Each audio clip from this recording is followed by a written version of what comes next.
You all know that the terrain of your field impacts yield in a big way. If you've got lots of hilltops or gullies, this is going to have a big impact on the yield of your field. Now in your FBN account, you can actually see how terrain is impacting the yield of your crops. To get to your terrain maps and your terrain analytics in FBN, first click into the mapping section of FBN and then select a field.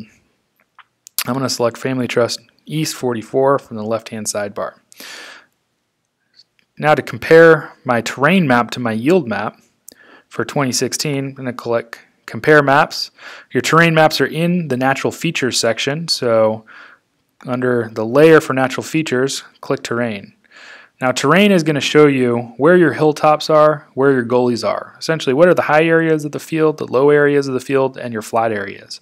You can see this field has got a lot of flat, but there's a few hilltops, and there's a few gullies running through it. So let's see how this impacts yield. I can swipe back and forth and see that in some areas, these gullies really seem to be having an impact on my yield.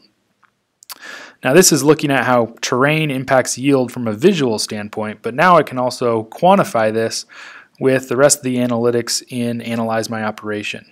If I click over to Natural Features, I'll still be looking at Family Trust East 44, and now I can see quantify how yield is impacted by terrain. What is my yield in the gullies and what is my yield in the hilltops and in flat areas?